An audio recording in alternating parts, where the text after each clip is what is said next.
for the race. In the Oxford Bow, the roots of the race, a genuine English undergraduate, Robin Edgman-Frey. He is the youngest, now the lightest man in the race. It is Colin Smith. The 3-seat, and Tom Parker makes it 3 Brits in a row for Oxford. And now 2 Americans, the engagingly jovial Paul Daniels, current world champion, and the most powerful man on either side, Jamie Schroeder, a simply awesome specimen. 2 Canadians, the passionate president Barney Williams, what a competitive example he sets, and then the oldest dark blue, Jake Wetzel, uncomplicated and very, very strong. The stroke is the man that they call Le Métronome, Bastien Rippel of France. And all of that is steered and cajoled by an English cox, Sebastian Pearce. Now, Cambridge, and their bowman, as last year, is the vocal American Luke Walton, a joker but serious today. Leader by nature and example, the president is Tasmanian medic Dr. Tom Edwards, and now the 3 Germans, oldest in the race, former world champion Dr. Sebastian Thormann. Then the motor, the monster, Torsten Engelmann, the heaviest man in either boat. Sebastian Schulte next. His coach describes him as the classic number 5, the engine room. Then Kieran West, MBE, Olympic champion, former president, 2 boat race wins behind him. And still 22, Tom James, the youngest light blue, yet it is his 3rd boat race, which leaves the Canadian specialist stroke, Kit McDaniel, a feeler of the rhythm, called again this year by the cox Peter Rudge, the 5th of these 9 back from 2005. Between them, 10 Olympians, 15 with World Championship experience.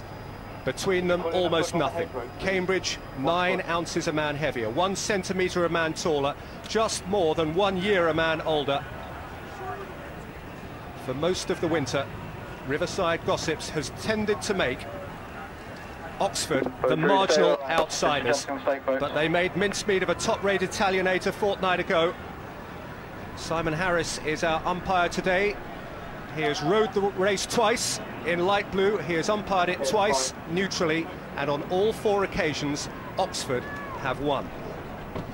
Oxford, who won the toss for the first time since 1998, pushing Cambridge there out to the Middlesex side, but Middlesex was the station chosen by Cambridge a year ago. Just sit and relax. And so as ever, the question, when will the pivotal moment come? 3 years ago the race was decided by the very last stroke. Last year perhaps by the very first one. Almost every point on the race can claim at some point in the history of it to have been the decisive point. The point of the clash or the caught crab, the point of the disrupted rhythm. Okay, both crews get ready to the row. Brilliant tactical cox's call, and Simon Harris is calling them to order now. Genuinely, unreservedly, both crews believe they will win. One of them is about to be wrong.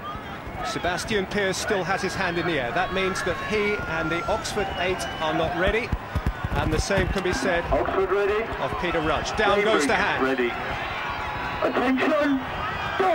And they are away.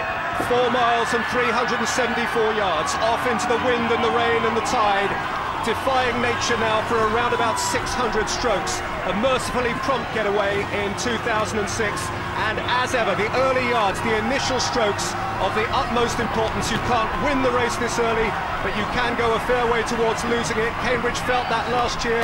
Momentum, position, rhythm, all key right from the start. Tim Foster.